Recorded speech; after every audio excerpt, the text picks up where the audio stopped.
often and how regularly the person you're trying to stand up for feels that way, and they don't even like say anything to initiate it. They just are, and someone's attacking them for who they are without even being provoked. Welcome to Invite Sent. We are a live streaming show where we interview people and play video games.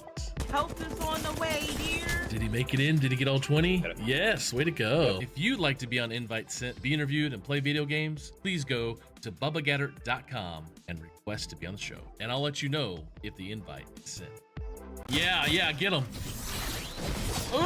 There you go. Welcome to Invite Sent.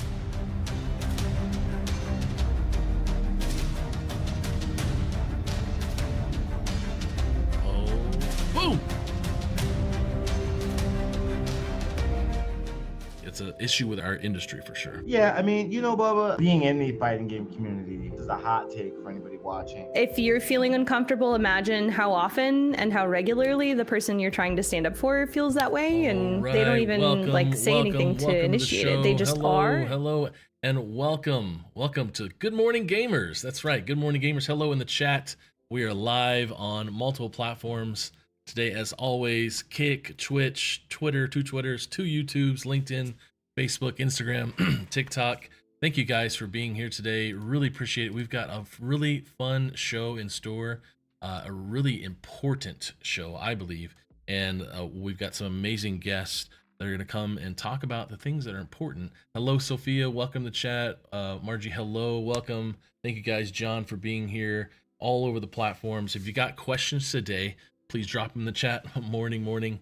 And if you got something you want to say, I'm going to pop up on the screen and have the members of the show answer. We will do that as long as it's appropriate, right? Not something like saying anything weird. Well, we'll have some fun. But I'm super pumped to bring in some amazing guests here in a minute. But I want you to know that later today, we're going to play in some Fall Guys on the show Invite Sent, where we ask people tough questions while we interview them, while we play video games. And next week we've got some other fun shows where we're going to be interviewing people like Paul Santoro, Paulie Hype, BJ Fink. If you're out there and you want to be on the show, talk about your latest book, talk about the industry you work in or any organization you work for. Yeah, I'd love to have you on the show. We've got lots of openings over the next few months. And I'm just pumped today because we do have some amazing guests that said yes just recently to talk about the amazing things they're doing. And I'm going to bring in these super duper people right now. Annabel, Alan, Tyler, welcome. How are you guys? Awesome. Well, thank you all for taking the time to really just plug in. I know we've got a few people behind the scenes, like Sarah Harris, who's really been just helping coordinate all this. And I think Richard and Cole, other people who have been involved in making sure that this show happens today. But I want to make sure we also talk about what you guys are doing and just spend some time getting to know you, as well as get the information you guys have out about Melanin Gamers, the watch, toxicity rating, everything else out to the public in all of our spaces. So to start off, how we start off typically is, what was the first video game you ever played? And we'll start with Annabel, Alan, and then Tyler. What's the first video game you ever played?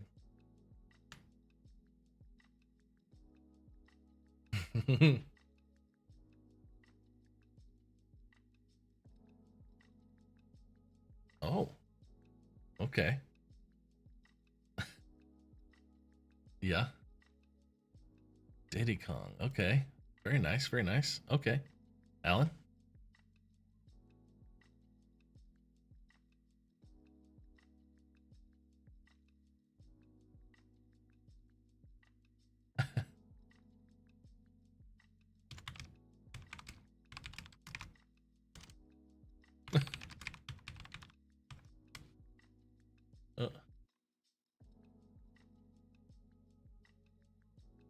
Blurred, but it's called Microman from PS1, and yeah, this is the first game that really told me that, oh yeah, this is what I'm going to spend an unhealthy amount of hours into. So yeah, that was for me. Awesome. So Annabelle said Diddy Kong Racing, and that was that on PlayStation 1, you said? Oh, for me? Or... Yeah, for Alan, for you. For me, it was on PlayStation 1. Yeah, Okay. it's called Wow. Micromaniacs. Wow. Amazing. Micromaniacs. Anything to do with Micro Machines? Similar, where it's Okay. like small people running around and racing. So yeah. Nice. Okay, Tyler. First video game for you. I'm gonna age myself here, but I was playing duck hunting with the little orange rifle where you point at the screen. Played a lot of it growing up. Duck hunt. Yeah. Did you do like most of us did, and you put your like gun right to the screen so it could actually register? Yeah, well, we also had like a 15-inch TV back in the day. Like back then, you know, you couldn't get large screens, so we definitely had the rifle very close to the TV screen there. Okay, nice. Benjamin Tar says, "Love Duck Hunt, VEF, yes, Donkey, Diddy Kong Racing." I learned something about how that worked, but I can't remember now for the life of me how that gun worked on the screen, because it didn't like, you know, like the Wii is different and the Xbox Connect is different. So definitely was some style with the TV. I can't remember. I saw a video, but it didn't stay. It didn't stick with my ADD. Okay, so I want the audience to get to know you guys a little bit more. Annabelle and Alan, you're related. You're brother and sister, right? Yes, Yeah. Unfortunately. Oh wow, the shade has been thrown already. We just started. Golly, I'd do the same with my brother. So where'd you guys grow up? We grew up in London, London. Ooh, Good what old part? LDN. What part? Northwest London. So like Camden Borough, I want to say. Okay, It's like a whole okay. borough, like a large area. Okay. Oh man, what was Alan? What was the most memorable thing besides fighting with your sister? It sounds like in Northwest London.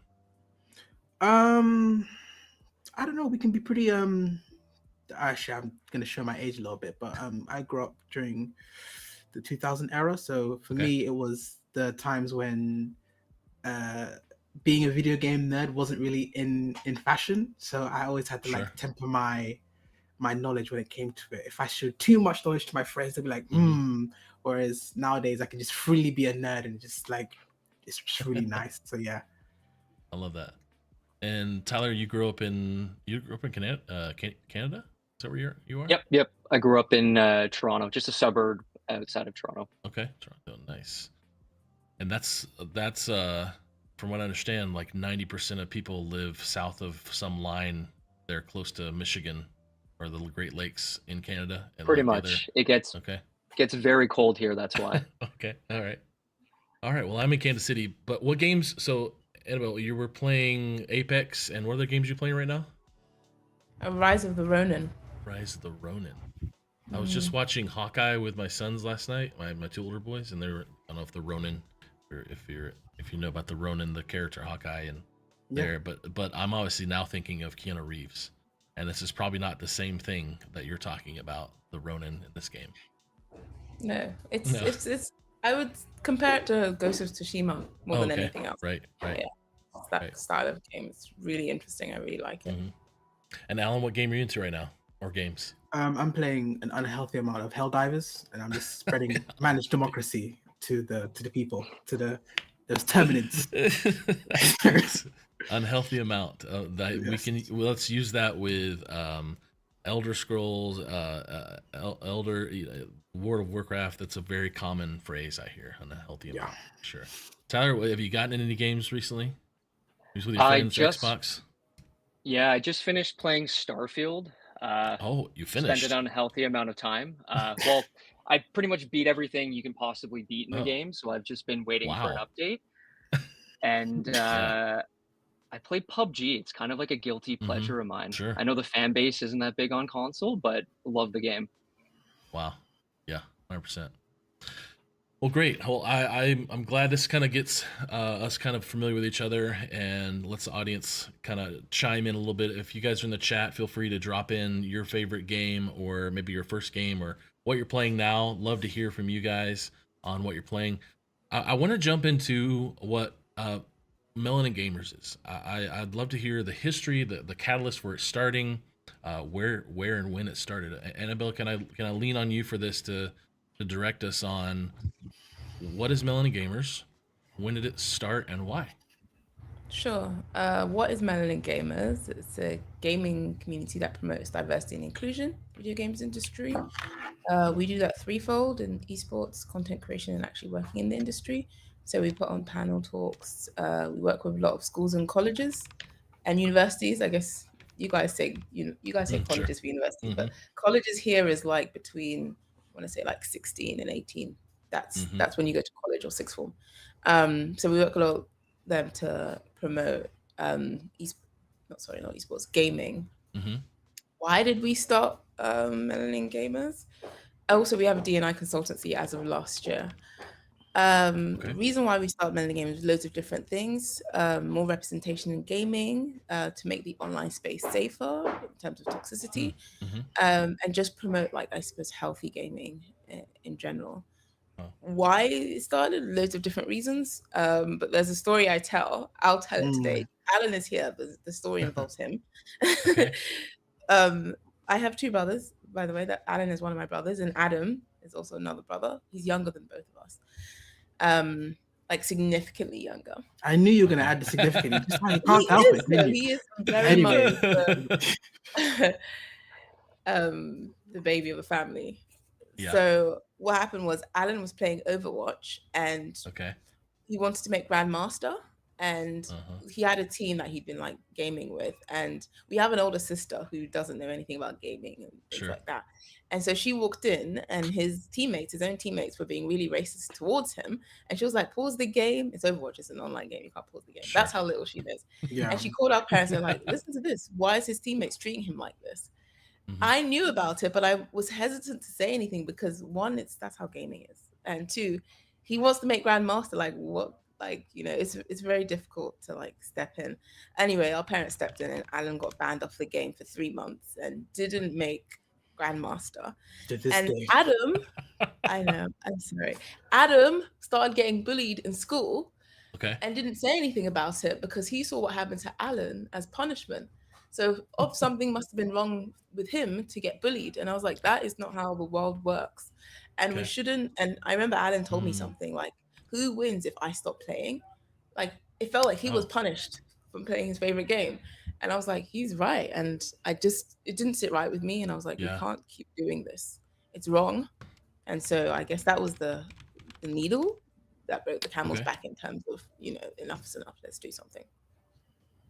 Wow. Hey, Alan, how do your take on all this? I mean, and then what's your role in the organization as well?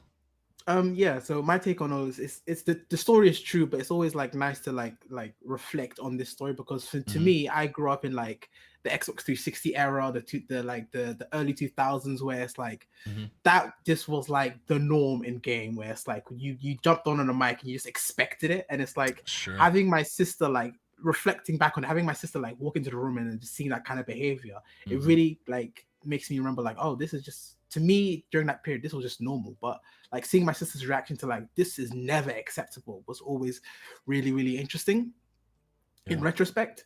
But as to your question, my role in this organization is to, one, I curate a lot of the panels. So I do a lot of the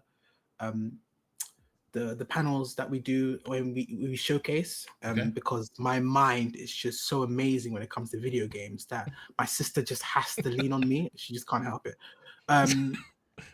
I feel like even without her talking, there's some disagreement. And also I do event coordination, so whenever we also host tournaments and networking opportunities, just to really connect the youth to the actual industry insiders as well, because there's still a lot of like mystery when it comes to the video games industry. Like we still get people who think that, you know, video games are only made by programmers and that's it. So there is like, we will also try and showcase a lot of like the vocations that you can find within the games industry, and it can be a real career. So that's essentially my role. I love that. And Tyler, how was your involvement here with Leo Burnett? What was the conversation like to begin with, and how did this relationship come about? So yeah, we've been working with Melanin Gamers, with Annabel and Alan for, I want to say about 2 years now, which has been great, fantastic. And really, we knew there was an issue in gaming. We wanted to make a change, and we found Melanin Gamers and really loved their story and what they were after. So it kind of became the perfect partnership, and we've been working together ever since. Love that. And how do you see the future of Melanin Gamers through what you're doing at Leo Burnett? What are your goals with this organization, helping them out? I think it's really just to amplify their message. You know, they have such a great message and belief of what they want to do and how they want to change the industry. Mm-hmm. And we're here just to make sure that, you know, the more people can hear their mission and they can get into bigger rooms and talk to the right people to help make gaming a safe space for everyone. Got that. Love that. Well, I wanted to show off your website here for you guys out there to check out the melaningamers.com. I'm going to put that in the chat right there, so if you guys can see it. Any big parts of this website that we need to know about, that people need to be directed to? What do you think, Annabelle? Any focal points? I guess what gets updated the most is when we write articles about stuff and different things that we're doing. That probably gets the most recent updates, but this is generally legacy material, things that we've done, things that we're going to be doing. Is usually updated on social media, like our Instagram, because it's a bit faster. Like, we're doing an Apex tournament next weekend. We probably wouldn't put it on the website because it's just such a quick turnaround. You know, so but that's more like when we've done it, maybe like pictures, or we'll talk about it after the fact. Yes. Okay. Well, let's pull up your Instagram. Check that out. These are really cool. Oh, I like these graphics. Who does these? Oh my gosh, it's even a video. Who makes all this stuff? We do. Like you both of you, I mean, like no, 𝗪𝗀𝗻𝗀 is definitely the more creative of the two of us. She's the Canva expert. I'm more of typing really long blocks of text behind our panels and stuff. But 𝗪𝗀𝗻𝗀 is definitely, she's the more creative of the two. Okay, I just do everything else better. I'm seeing 𝗪𝗻𝗀. I heard you say 𝗪𝗻𝗀. Now I'm seeing it. Oh, so yeah. This is like your gamer tag?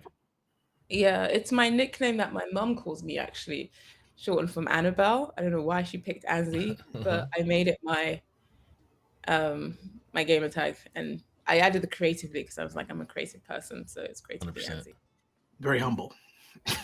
Golly. I don't know, Tyler. We're stuck in this. We're in this sibling rivalry here, but that's okay. Wait, where are you, Alan? Where are you living right now? I'm in Northwest London, so okay. So that's amazing. Okay. Well, okay, so we've gotten to this point. Melanin Gamers, the organization, we know where you can find them, and we'll spend some time here at the end also promoting out socials. Thank you guys. Lots of folks on the chat right now. All the questions. Any other questions or thoughts? Just please put them in the chat. I do want to jump into this. Really, the meat of this today is when I saw this as a father of 3 and someone who works with lots of students.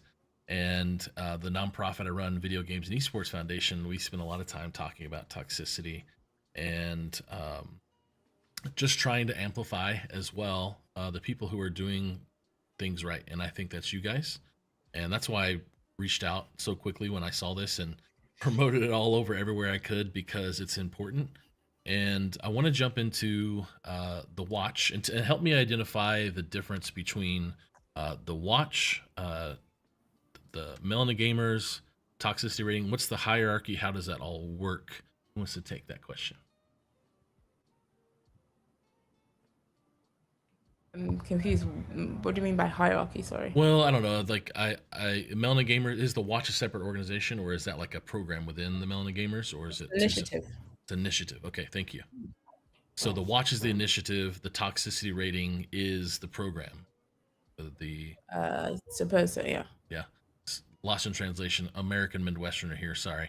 No, it's all right. Maybe I can help clarify. So the watch is the initiative that we were going forward with, and then one of the rating, toxic rating, is the actual program of it. It's the meat of it. Gotcha. And then Melanin Gamers is a separate entity that 𝗪𝗻𝗀𝗻𝗀 founded, and then with that, in partnership with Leo Burnett, we then launched this initiative together. It's the best way I can probably describe it. Cool. Love that. Love that. And now, is there when this first was conceptualized, what were you guys doing in Melanin Gamers? Was it just the same conversations, hearing the Call of Duty lobbies, hearing the racism, hearing the toxicity, not seeing enough with the ESA? What was the catalyst here? Like, we need this movement, we need this program, we need the toxicity rating. Where did it all start, and why? I feel like we've always wanted to tackle toxicity in different ways. We've had panel talks, we've done roundtables, we've done workshops on how people can. So we even, when we go into schools, one of the things that we offer is like cybersecurity, how to stay safe online, things that you can do. Obviously, I'm not a fan of like you should mute your mic, but if you want to protect your mental health, sometimes you should just mute your mic. Sure. Because it's not every day that you want to be faced with all of that. So we've always wanted to do something. And we're so glad that we got to partner with Leo Burnett on this idea to launch this initiative. And at first it was like the neighborhood watch, you know, like trying to get people to be accountable. We started Call of Duty because that's, in terms of like the big five, that's one of them up there, you know, with like League, Rust, all those games are just really Overwatch. And then this next one is again for parents, for people, because there's no way that they're not rating games based on online, which is now more than ever the biggest selling point of some games. Some games don't even come with a campaign anymore. It's just purely online, and that's not rated. That's crazy. You know, what are you getting yourself involved in? It's just letting people know and actually shining a light on how bad it really is, because you go and you're like, and then, oh my God, is this how it is online? And people need to know, and organizations need to be held accountable for how they're monitoring their online communities, because it just can't go on like this. Now, Alan, I want to ask, like, the response that a lot of ignorance will come in social media posts when we talk about toxicity is what you mentioned, Nancy, was just mute your audio, mute your mic. And I totally agree. For mental health, when I'm playing League of Legends, I just don't turn the chat on, because I'm not going to spend all that time fighting in chat about what move or where I went or whatever. But then I especially don't need to hear racist banter in Call of Duty multiplayer lobbies either. But that ignorant usual response from people is just mute your mic if you don't want to hear it. And when I think about the audience today, like, we've got almost 30 people watching right now. I know there's some boomers, there's some millennials, there's some Gen Z in the chat. Can you help explain really what is happening with toxicity, Alan, in the gaming space that is just so prevalent, and why do you think it's become this bad, or I think bad? that the anonymity of the internet provides people with a space where they can be the most vicious without any consequences. So that, in tandem with each other, can create like the most horrible people on this planet. But these are the same people who will never do these things like to your face and that kind of thing. So the internet has really provided a space where it can be really dangerous, especially if you like go in and you're unprepared. And you're unprepared for that in that kind of regard. But to your point, when it comes to muting your mic, like you said, this is very like an ignorant, but it's a very common response that we find to this initiative. Like, why don't you just mute your mic? Or like, you know, and essentially the argument is that why don't you limit your enjoyment of the game, because someone somewhere might not like take an issue with, you know, the things like I cannot control. And funny enough, this argument, if I were to take it at its most good faith, it's actually something I do agree with, like along with what my sister said, where the world isn't how we want it and we have to share it. And oftentimes, just to protect your mental headspace, just to protect your space, your zone, you know, pick your battles, you know?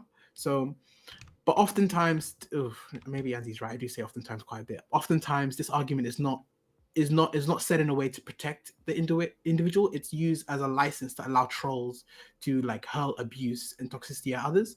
So in that regard, I'm like vehemently opposed, because I never, you know, two things can be true at once, you know, protect your headspace, but also this isn't something that is part of the DNA of gaming, and I think that a lot of people have just come to see that behavior as normalized, and I think that is something that you have to stamp it out wherever you see it as fast as you can. Otherwise you can get like these kind of Call of Duty lobbies where it's like, even if you try and change it just a little bit, you get such a vehement pushback, which can be like, it can shock you if you're not prepared for it. Wow. And tell me, when I look at from your perspective, working in the space and then helping promote and amplify this message, what resonated with you guys, and not just, you know, out beyond just like we're here to promote and do this work, but what resonated with you, especially as a gamer? What resonated with Leo Burnett and you in the toxicity rating? I think really it's just how long this issue has gone on for and how it hasn't gotten any better. It's only gotten worse. You think about it, when I first started playing video games, as we mentioned off the top of the show, it was Duck Hunt. Where now in games where 100 people can sit in a lobby and chat with each other. We've seen so many advancements between now and when I started gaming, and yet the toxicity hasn't improved. I think it's only gotten worse. So for me personally, it's something where, you know, if I have the power to help make change, it's something I want to do. And my wife and I one day might have kids, and she's Cambodian, so I will have mixed children. And I want to make sure that when and if they come into the world, there's a safe space for them in online gaming where they can play. Love that. Okay, let's walk through the toxicity rating system you guys created with a survey. I enjoyed going through it when I first found it and adding my input. But will you guys walk me through when someone goes here, and then also I need to make sure I put in the chat the what's it called? Not the survey, the project, the not GoFundMe. Petition. The petition. Thank you. The petition. I'll put that in the chat. Make sure you guys sign that here in the chat. But toxicity rating system. What is the process? When I get to this website, can you walk me through what am I seeing? What do I need to be doing here, and why? For sure, yeah, I can step in here. So really, the idea of the toxicity rating came out of the thought of creating a useful tool for parents, much like yourself, or gamers, to really get to know the reality of online games and their communities. So we worked with a third-party research group to survey several hundred base gamers from a diverse range of age and ethnicities. And we asked survey questions that were based off of similar structure as the ESRB does when they rate their games, but we've added in to account for the toxicity people face through online play. So if you scroll down, you can click on any one of the number of games that we've rated. Ooh. Okay, I play way too much Fortnite, and when I get mad at Fortnite, I play League of Legends. So, okay. So you can see here, based off the research, they have a toxicity score of 76. And this was really just averaging out the survey results, which you can see there. So all the respondents, there's a percentage there that's based off the research. And then we've just given the average to get that number. Okay.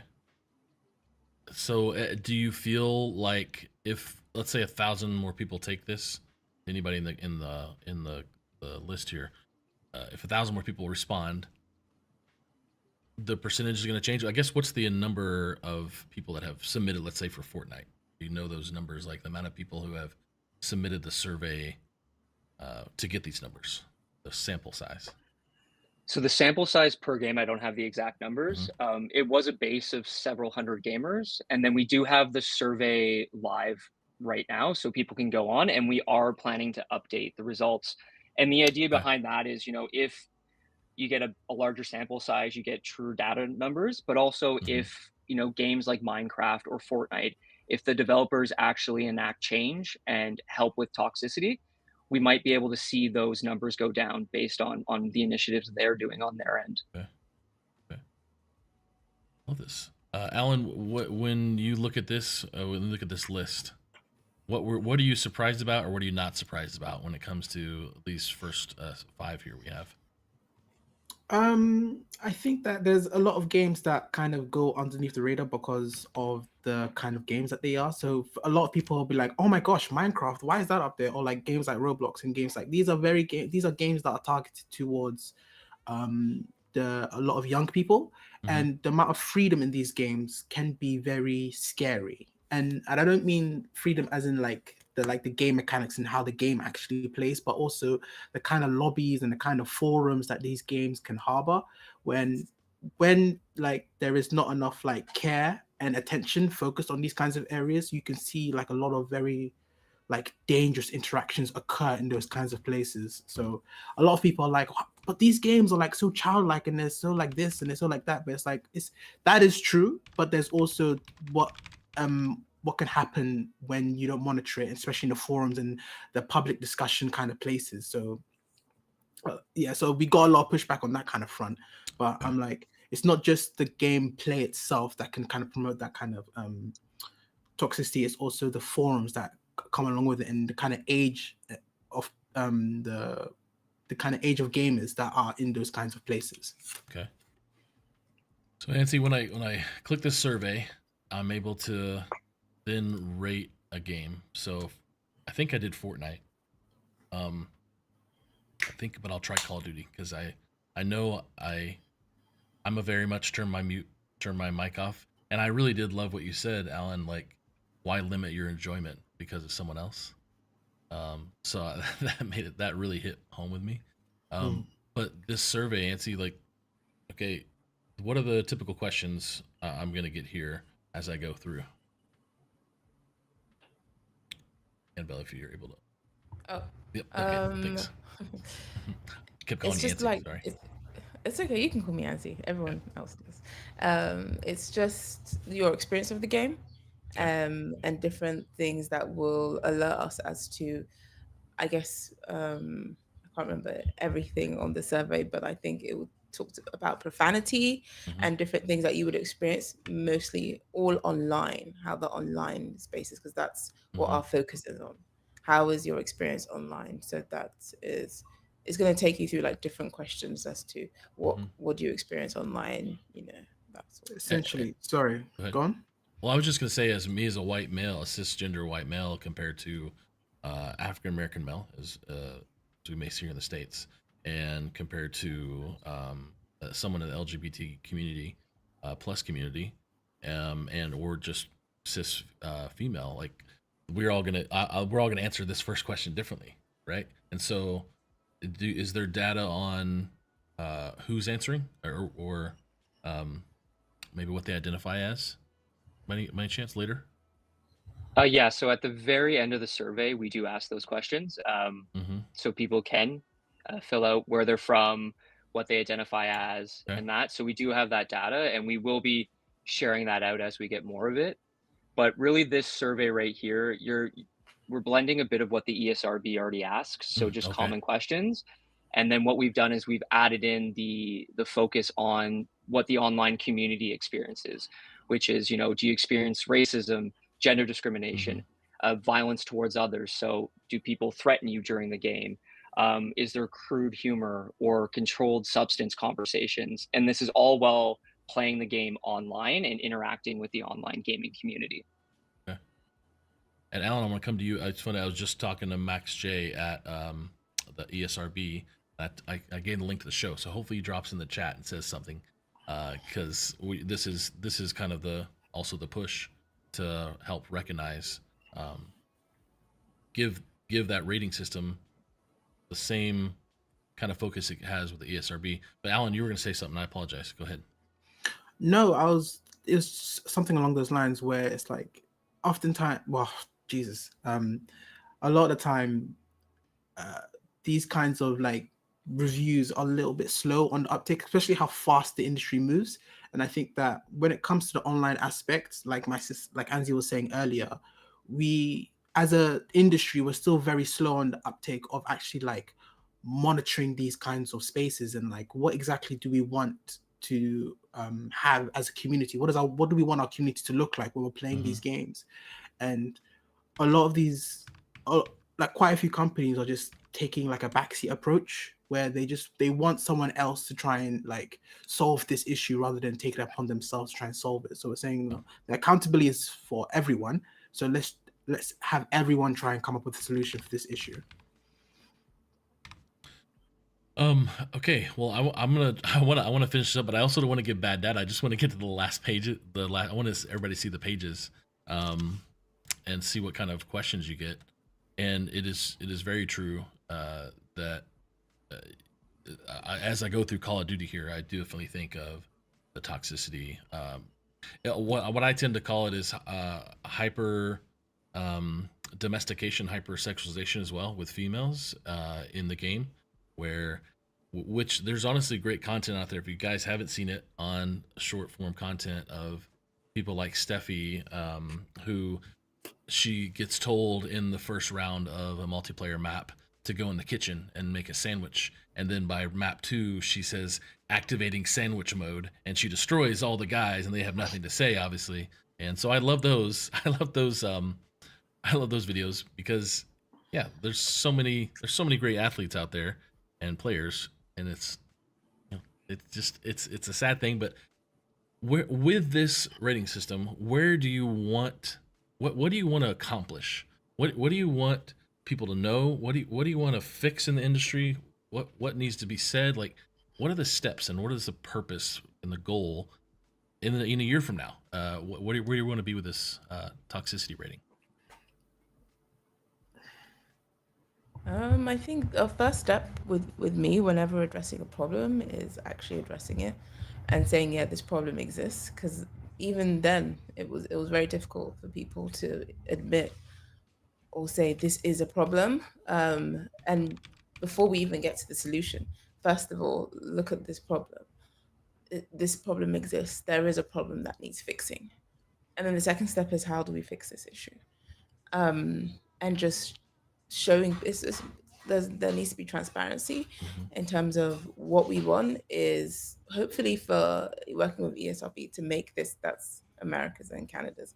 In Europe, we have PEGI, which is it's the same sort of body, but and adding that to their system in terms of getting online a rating system, and just showing people that this is what you kind of face when you go online. There's a rating for a game if it's a campaign, but if it's online, well, parents and gamers, this is what you should expect when you go onto this game.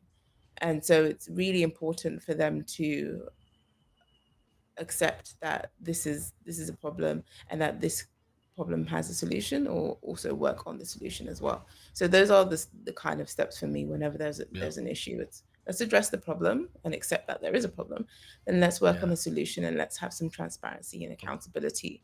And then we go forward from there. I would love to remove all toxicity in gaming, but I'm also a realist.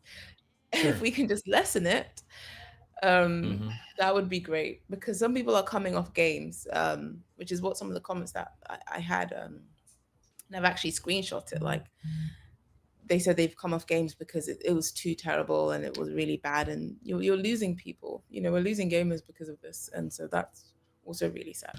Well, and I think you're under the stigma of gaming, first of all, and yeah, you mentioned the States and our discussions around gun violence and video game use and how they're not connected. But then also,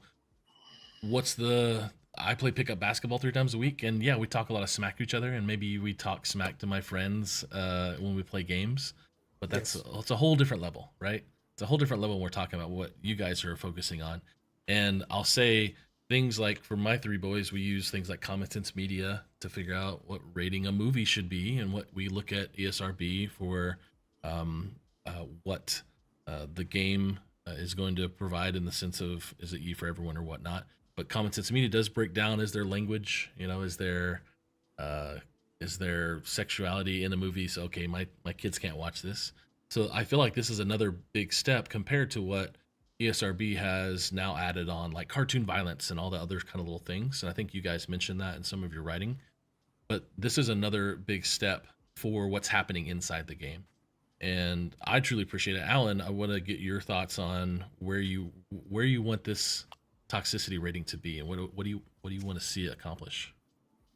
Yeah, so firstly, I also agree. I agree. I'm also of the same mind. I do a lot of trash talking when it comes to my friends. Sure. When it comes to the fighting games, when we're playing Mortal Kombat and Tekken, like, I'm very about that life.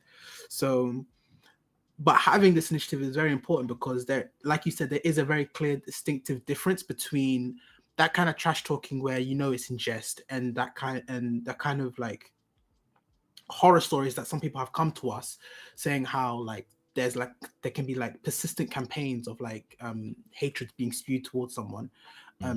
But also what I want to see from this initiative, the end goal, I should say, is we want to see like a dramatic shift, and also like resources and productivity being done by major companies, and hoping that with those major companies, the smaller ones will then also follow suit, like actually putting time and resources into having these kinds of systems in place that can actually protect their player base, rather than just leaving it like just out in the cold. Because I can't name them off the top of my head, but there is work being done in that space when it comes to like the monitoring of different kinds of voice chats, and like the monitoring of voice chat and that kind of thing. So there is the technology is out there, but just there is never any time or resources put towards it because it's not seen. True. Doesn't hit their bottom line. You're exactly right, and we try to push this. We try to push this to the publishers, the game developers, to say, look, even something like Discord or Instagram or whatever, we're trying to set a standard as people using these platforms to say we want more safety, we want more accountability, and then the reverse may be parents need to learn how to, there's I think it's all of us, right? It's all of us, and you make really good points. Tyler, I want to jump in this last part as we finish up here with the petition, as we wrap up today. Can you tell me about the petition here from the Watch and the toxicity rating? Yeah, we just wanted to have a little bit of a petition to show, people are supportive of the idea, get more people involved, and really push to have a conversation with the ESRB. We think they do a fantastic job of rating games and rating the story aspect. But as we touched upon earlier, as the online community grows within gaming and becoming more important, like we all know you have to have good comms to win a match. We just feel like we need to update the way games are rated and include stuff to factor in the online community of these games. Yeah, love that. Well, I put the link in the chat for toxicity rating, also the link in the chat to vote on change.org for the petition or sign the petition. I signed the first day. I think it's valuable, and hopefully we can continue to have some conversations with the ESRB about this, and I'll do whatever I can. If you guys, I will lay across railroad tracks, whatever it takes to help you guys with this. I'm happy to help, but I'm going to stop talking for this last minute. And if there's anything you guys want to share, I'll start with Annabelle, then Alan, and then Tyler. Your last thoughts as we close down. My last thoughts are I encourage people to go to the website and fill it out based on games that they've played, because of course the more of us who are sharing our experiences, the more accurate the data will be. So I really, really encourage people to go and do that, and also sign the petition as well, because we do want to make gaming a safer space for everyone to enjoy. So please, please, please go and do that. Of the similar, I echo the similar, what you call it, the words that you said in that sentence were amazing. Sentiment? That's the one, that's the word. So yeah, I echo the same sentiment. And Baba, we never actually got your favorite game, so the game that started you off, so we should definitely get that for the crowd as well. Mario was the first one, obviously, because I'm 42, and my mom's in the chat there, obviously. And then I played way too much World of Warcraft for way too many years. So that's it. Yeah, good question. Thank you. Tyler? Yeah, I just want to echo everything that's been said. We really want everyone to join in, fill out the surveys. And my personal hope is one day game developers can work closely with their communities and organizations like Melanin Gamers. Like these two folks have been great in that. And hopefully one day we won't need something like the Watch to exist, because communities and these developers are going to work hand in hand. But obviously we know it's a long road. So until then, we'll keep watch. I love that. I couldn't agree more. Our nonprofit, we want to fund ourselves out of existence. We want schools and communities to help with STEM education in these organizations, these communities, these schools. So I totally agree with that. Well, thank you guys so much for coming on today. If you're out there, please go to the link, toxicityrating.com, find the survey to fill that out. Thank you guys so much for being in the chat. All of you, really great discussion. All those who have come today. Wow, we've had quite a few people in today.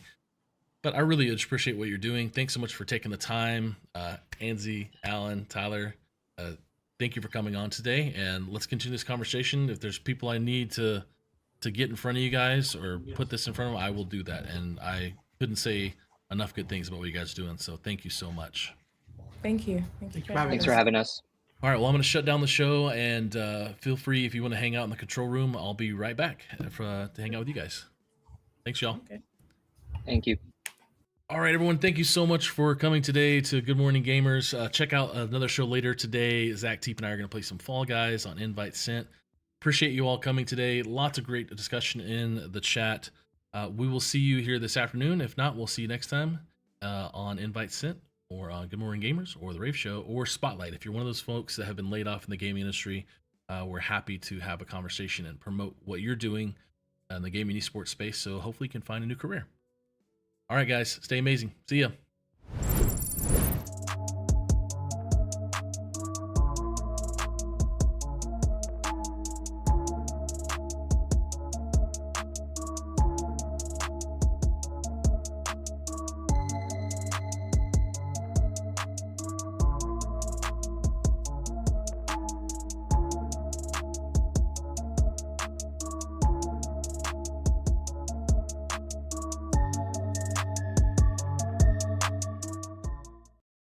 Hello there, gamers and mental health enthusiasts. Today, we're diving into a groundbreaking study that explores the intersection of scholarly gaming and mental health education, and how it can impact the self-esteem of adolescents.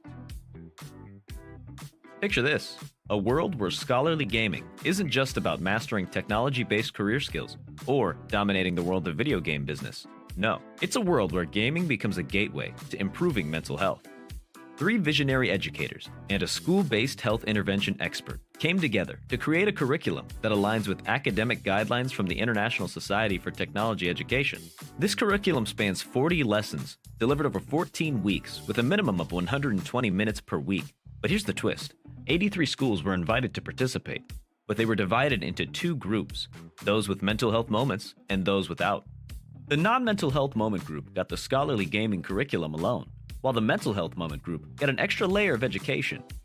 Mental health moments were embedded into 27 lessons, integrating concepts from the PERMA framework and the Collaborative Academic Social and Emotional Learning Standards, otherwise known as CASEL. Now, let's meet our players. 471 participants from both groups, with almost 75% in high school, many experiencing scholarly gaming for the first time. A majority were male, and the racial diversity was broad. At the start, the average self-esteem score was 17.9, with 22.1% reporting low self-esteem.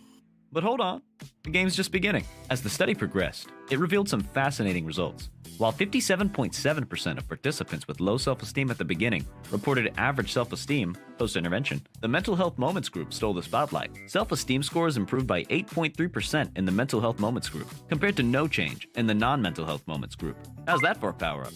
Some students even shifted from abnormally low self-esteem scores to normal ranges.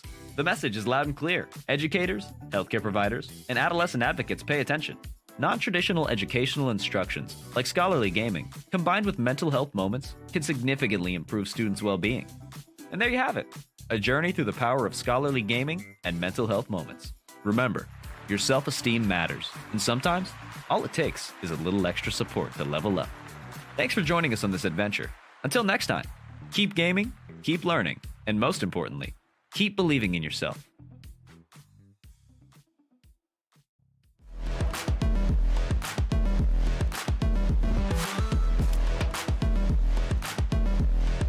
It's making history at 𝗥𝗲𝗃𝗃𝗃. And there it is! Both platforms online and dip will take it home. What a game.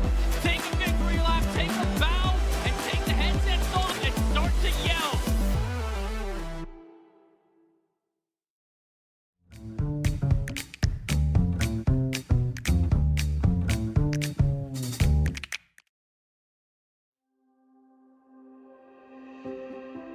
Life is busy.